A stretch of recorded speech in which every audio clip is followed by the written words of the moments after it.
I need to get out of this seat. 23 minutes, then I'm free. My legs are restless, trapped beneath this desk they've got running in them. And I'm ready for this week to end. Spine stretched straight. Synthetic shirt scraping on chair fabric, and I'm left waiting for that soothing static. But I can't arch back far enough. Nothing less satisfying. Don't let anybody catch you sighing. Not been here long enough to be looking tired, only 18 months, but who cares, I'm young. Like my manager says, lift your spirits with your legs or end up with a bad back, son. I just want to stand up. Stretch my energy levels, feed that fuel inside my system, not this ignition on and off, light it up like a Molotov, but nah. I just watch the clock, an office job, making small talk with the boss so over-practiced. Ironic I can't speak easy, in an office so old-fashioned, every work week weary, dripping down like candle wax, master mad distractions, or lapse back into flashbacks. Before we swap glad rags for canned laughs, and we were promised a lot that we can't have, and catch every dirty look for everything we're mad at. It's like every day's a shadow cast, an aftermath. We're living in an ampersand between promises of future as clear as from a tarot pack and the gravitas of a grand old past. Is it possible not to get stuck in your own thoughts? Well, my parents' generation, they got a lot more than they were promised, and we were offered all they lost: an office job, not lost to automation. They built foundations from solid rock, but never considered how it would feel when you had fallen off. Then they made complain and play into their game, no chatting back, only focus on the task at hand. It really was a master plan. Watch us expand and snap like an elastic band with the backing track of a panic attack man. I'm just waiting for my back to crack so that I can relax again. And it's 5 p.m. After 5 days, I pack my things away and make my escape. I just wish I could forget about this place. But it's difficult not to think about how weekends only come by their grace. Happy Friday. Close the door. Leave everything behind you. Brave the cold wind outside, put your back into it. No sense in doing things half-assed, we've got work to do. The bar is busy. Friday night failure started drinking early. Putting lisps to lips in a hurry tonight is for the messy drinkers. The ones who are getting rid of a week's worth of waiting, rinse themselves off for the weekend, repeat this game that they're playing. I grab a towel. Dish out some orders. I've been here long enough to have gained respect, if not power. There's a rush of customers. Anticipation for the evening ahead. I try to be nice, but there's no time for chat. Not on a Friday night. So I move from drink to drink, glass to glass, know the recipes by heart, could find the right liquor with eyes shut. It feels like meditation. The repetitive motions, the hopeful faces wanting that next drink, that next round to keep the spirits going, and we pour freely. Crack a joke, never put the mood at risk. I am good at this. Shake off the men who say they'll wait for the end of my shift with overt insistence, maneuver between busyness and business. Sorry, what? 102 vodka coke? No, whiskey. That'll be $5.50. Contactless? It'd make my life so much easier. Grab the glass, the drink, the mixer. Pour a shot, a double to the brim, an elixir for the troubled patience, paper thin, but always smiling. Is this it, then? I mean, I'm lucky to have a job at all, to find it bearable. Many my age don't. And finding respect in a backstreet bar is pretty special when you're playing the pronoun game. When you've spent the past year correcting co-workers for your comfort, turning she into they, her into them, and slowly shifting feelings from blame to understanding, I should feel so lucky. There aren't many spaces that I can call safe. Not in my state, not in this disheveled adulthood. There aren't many houses that would have me, would let me call them home. But for now, this house stands, and I do not stand alone. It's getting later now, and as the light shifts from dark to darkest, twitches, indicates the last of the dregs have been drank. I check my phone for that one message. Meet you outside. We are millennials. We may not care about traditions, but we sure do have our rituals, and this is ours. On the Friday nights when time is scarce, when I am stuck behind bars and spend too many hours waiting for the last of the drunk to have found their way home. Those nights, when I least want to walk home alone. He waits up and wonders my way. Waits outside and makes sure I'm okay, and we walk and talk together. Catch up and come home together, open and close together, and then we say goodnight. We head off to our own beds, rest our heads, and remember to be thankful for this family we found.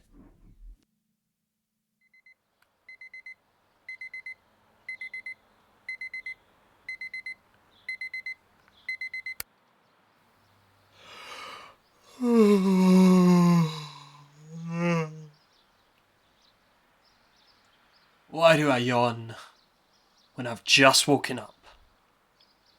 Is it a long, drawn-out yell to the cold outside that bed is at a warning? To the musty hunk of clothes adorning dusty floorboards? To the dusty floorboards, kissed by dismissed skin and debris dribbled free from the kitchen? To the kitchen, pilfered of food bin fuller than fridge sink stacked with dishes? To the dishes. You'll be the first to go. I could clean you in my sleep. Sleep. I could sleep. Nope, won't fall for that again, even if I do need the rest. Time to get out of this. Oh. Why do I yawn as I get out of bed? Maybe I just need to plan ahead. Let's make a list. First, I need to get a gift for Holly's 25th. 2, shower now for her night out because she wants to go for drinks, and that's never only drinks. 3, I'm spending Sunday with Bibi. 4, better stay fairly sober because we're cooking in the morning for dinner with my folks at 5, so I'll need to go for shopping. 6, those dishes in the sink. 7, need to clean the bathroom and the floors in the kitchen. 8, I'm going to Robbie's on Monday, so I'll need to do my laundry. 9, I'm already running out of time. 10 times harder getting up when it all feels too much. I woke up at 11 and I've been sitting here since. 12 o'clock now and I just need to cut the fluff. Get out of bed, get out the flat, get stuff done.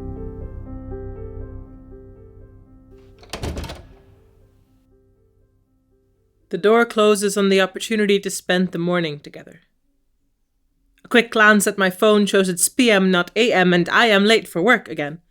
Get dressed as fast as I can. Throw my head under the shower, both to take my bed head and my well-rested hangover, swap out yesterday's clothes for a fresh set of the same mass black jeans, white shirt, comfortable shoes, run out the door. Don't forget to lock it, a dash to the train, and then the anxious waiting. I hate being late, and I am late almost always, but generally not quite as much as this. My boss, shit, she's gonna be pissed, and of course today of all days, we're sharing the shift. But she doesn't say anything when I walk in, just tosses me a towel. And I start the early hour preparations awaiting the first arrivals of the day. It's the end of a cold month and winter's here to stay, so they come drink their newfound money away. It's Saturday, the day after payday. And as the bar fills, the clock takes the hours astray. 8 p.m. private message from my flatmate. Heading out for the night. See you in the morning. Have a good shift. I don't go out often. I'm here every week. Don't feel the need for it in my free time.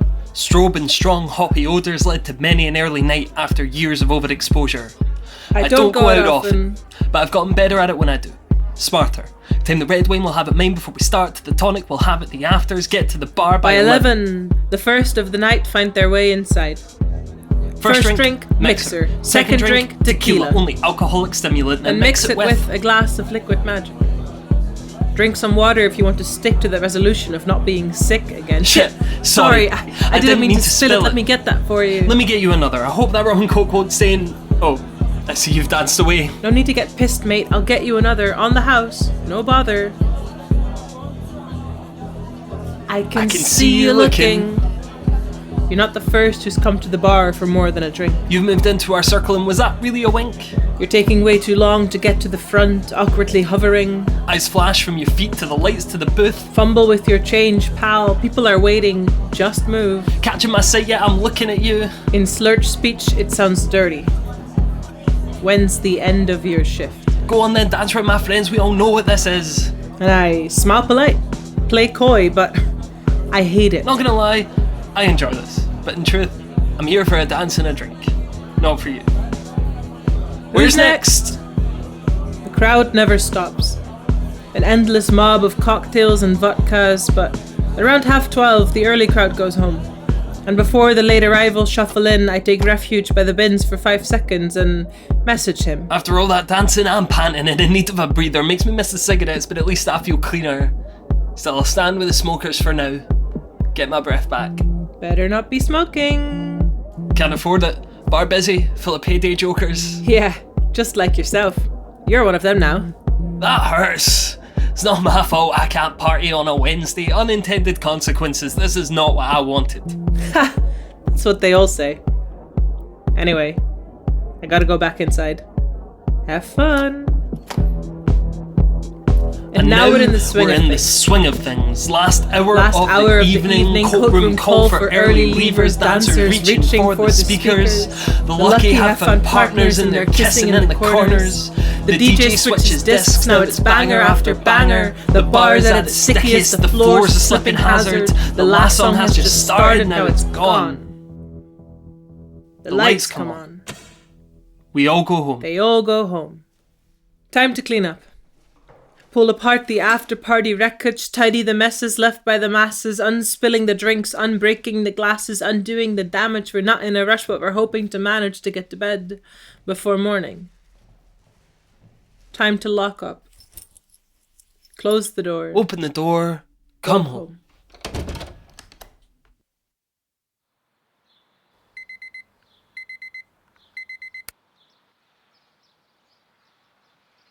I've never met a chickpea I didn't like.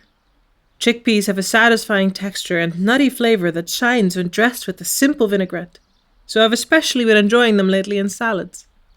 They remind me of an Italian sunset in September, having dinner with the family on the beach and going for a swim in the still warm ocean after. We used to go every summer, before we had our third and travelling became more sparse. But this dish will always remind me of those happy days and the memories we made together. And what are the actual ingredients? Fine. 6 adults, a lot of food, an uncomfortable afternoon, and a dash of contempt from your parents. Very funny. The ingredients? Alright, let's get to it. We need 1 onion, finely chopped, get the tears flowing. 2 courgettes, julienne. A tin of chickpeas. Did you forget the feta? Ah, wait, no, there it is. The barley's been soaking overnight, so then we just need white wine. There we go. We've got mint, lemon juice, pepper and salt in the cupboard. Let's get cooking. What is it we're making again? Salad.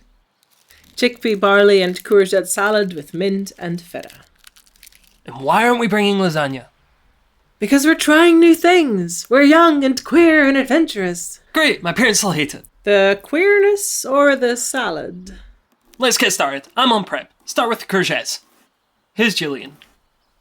No love. Julienne? French for learn how to cook? Or do you expect Robbie to provide for you? Well, between the two of you.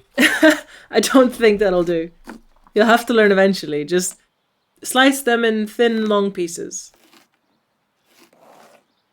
Speaking of Robbie, I'm thinking of inviting him around to dinner next Sunday. You know, meet the family. Oh. I'm sure your parents will love him. He's a very charming man. I hope I'll still be invited to Sunday dinners then. It's hardly family dinner without you. We always make way too much food and there's plenty of space. What? You worried about being replaced? No. Not by you.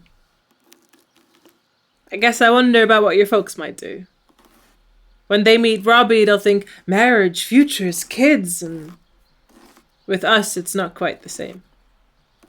I mean, to you and me it is, but not to them.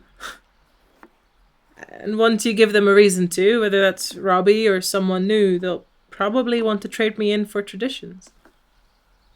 Hey, it is the same. Your family. I'm your family, not theirs. And I love your parents, and they love me, I'm aware. They took me in when I left home and labelled myself lonely. Only kindness can repay that debt. But to them, I am the odd plate at the table.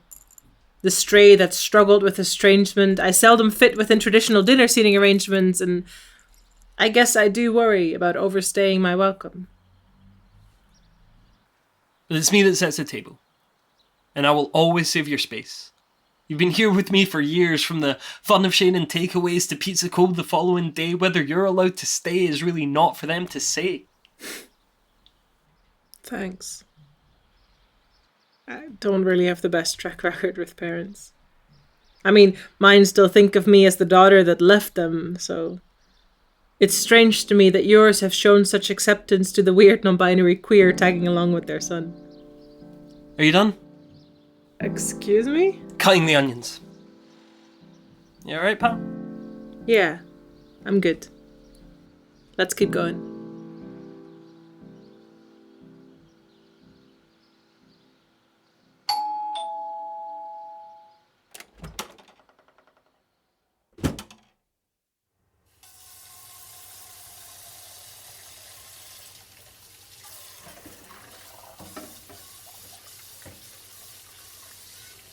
Well, we've had better family get-togethers.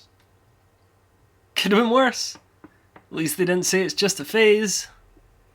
Really? I'm not your parents, Ross. We don't smile polite when things get tough. We talk about stuff. I know, I'm not cutting you out, it's just... Maybe for now we could drop it. I'm really not bothered. But I am.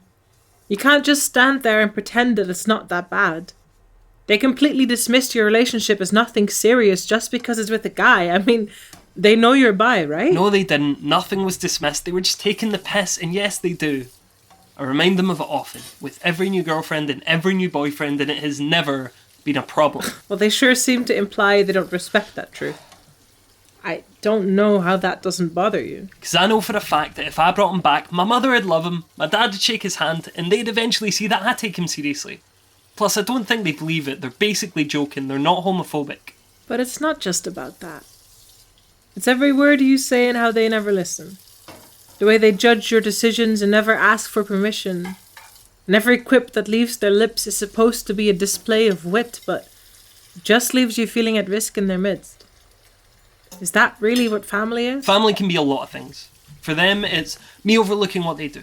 It's what they need me to be and what you see in me. Sometimes it pays to keep the peace. That's not what this is, though. You were brought up to be a good boy. An obedient child that sits still and shuts up, and now you're grown up but still stuck in those ways. It's how you were raised, or should I say indoctrinated. I don't get how you can be so patient. Because that may be my history, and I can't erase it, but I'm an adult now, Bibi. This is my choice, and I made it. You don't have to agree, but at least respect my autonomy, and don't try and take this choice away from me. I'm not. That's a hard accusation. I'm just not convinced you haven't embraced your entire education without question. That's what I'm trying to press you on. But pal, the pressure's already on. I don't need you to remind me my home life is far from ideal. But I've taught myself how I deal with it. How to live with their criticism, and they've learned to live with their misfit. But you shouldn't have to live with it. You're not some puzzle piece that doesn't fit but is forced to chip away bits of himself to exist just as they wish. You deserve better than this. I agree. But that's my burden to carry, and it sucks already. I'd rather you're here to stand beside me because it's better than you trying to protect me. This is my family. They are flawed, and they are defiant, and they are not always trying. They don't follow what they taught me. Kindness, politeness, we've committed these to our lives in ways they couldn't have imagined, so when they get it wrong, I can't just leave them. That loss is not what I consider freedom. You can leave them. I did. It's not the same. I know that.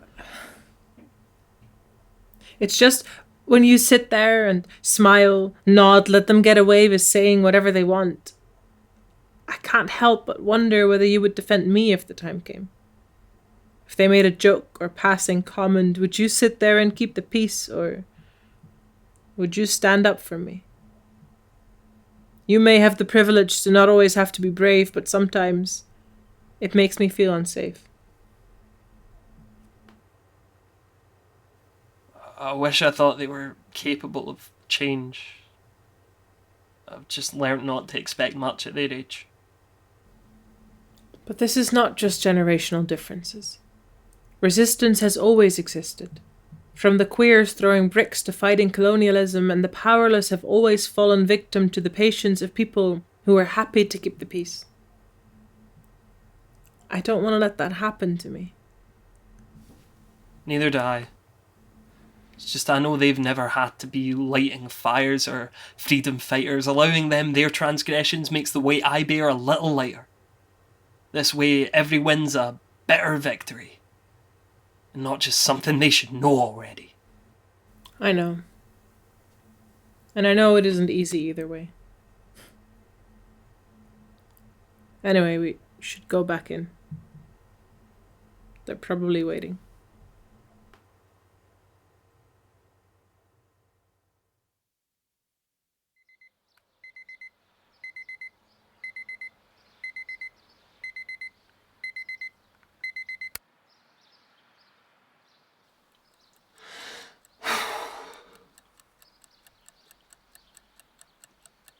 The view around the conference room is Glasgow in June. The cold breeze never leaves even when the sky is blue. The sun's just been cloud covered and we're waking up. 10 o'clock meetings. Monday morning feelings. Oh, how was your weekend? How's the week ahead looking? The usual? Sisyphean? A melting pot of life experience with no rhyme or reason. We answer honestly in hopes of being seen, but each of us is dealing by our own honed means, so what's the chance of getting help staying afloat when you're not rowing from the same boat? Danny came to this country to be with her wife. With no backup, no savings and no return flight, she better hope that her marriage works out alright with no support network left to pick up her life. Alex counts her contracts in a matter of days, alarm bells ringing inside her brain, but if you don't have security, you can't feel safe. Murphy's pushing 30, but feeling old with life won't get home tonight because overtime is paying forward Christmas. And dinner with his kids is the only thing that's on his wish list. Office party on a Thursday? Yeah, probably shouldn't risk it. Credit cards behind the bars is just a recipe for mischief. It's the way they pay us back for all the real life that we're missing. That and biscuits in the kitchen. Free coffee for the mornings when your eyelids won't stop twitching for all the sleep that you've been skipping while you're eking out to living. He ain't Jesus, not a Christian, but he's pleading for attrition for every meeting he has to sit in. He loves what he does, but this is too much.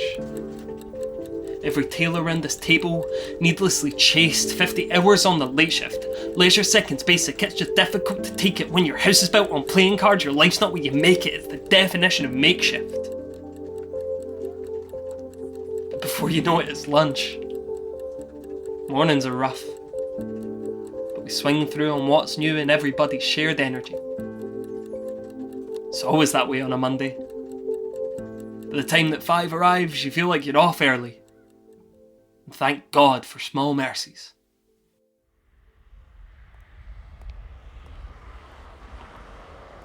Hey. So I was late for work again, and I don't really know how to say this, but I think I lost my job. So yeah. Fuck. I know you're out tonight, but I'm gonna print out some CVs. Stevie from Jury Street says she might be able to help me out. Get my foot in the door somewhere else. I don't know what more I can do, but I want to make this right. I just wanted to let you know. I know I said some hard stuff last night, and I should have apologized before. I want you to know that I am sorry, and I love you, and you're my family. So yeah, say hi to Robbie for me tonight, and have fun, and don't worry about me. I'll be fine. Yeah, see you tomorrow. Bye.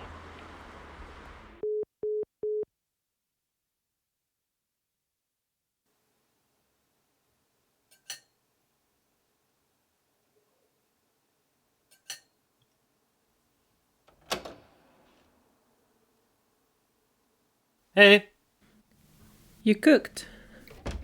and cleaned. I thought you were staying at Robbie's place. I call Robbie. We'll do it another time. I wanted to make sure you were alright. I mean, after today you must be far from fine, so I'm here. How you feeling? I feel like I'm 19 and leaving home behind. Closing that door and being alone in life again. This is not you leaving home at 19. This is you coming home to me. I know. And I know I fucked up this time, but why do I start over with every wrong I right? This doesn't feel right. I am tired and trying my best. I don't have time to feel so helpless. Then let others bear that cross. Help doesn't have to come at a cost. But what is it all for, Ross? Doesn't it just feel like an endless slog of being slagged off and taught to keep our mouth shut? This can't be what we were promised. This half-hearted adulthood that probably should feel good but doesn't. This isn't a livelihood. This is a prison. This world we are forced to live in. And I can't even think about that. Need to deal with today's hurt before I can get to the trauma of what it means to be alive in a broken world. Deal with the small things first. I'm so sick of being the butt of a joke that was made in a room I can't access. I'm so sick of being a tick box on a form for my queerness, my background, my address. I'm sick of being told they will burn when time comes in due process, when justice is just another pawn in their game of chess that prevents any progress. I would burn it all down if I could, but I'm too damn tired to light the matches, and that's how they get us.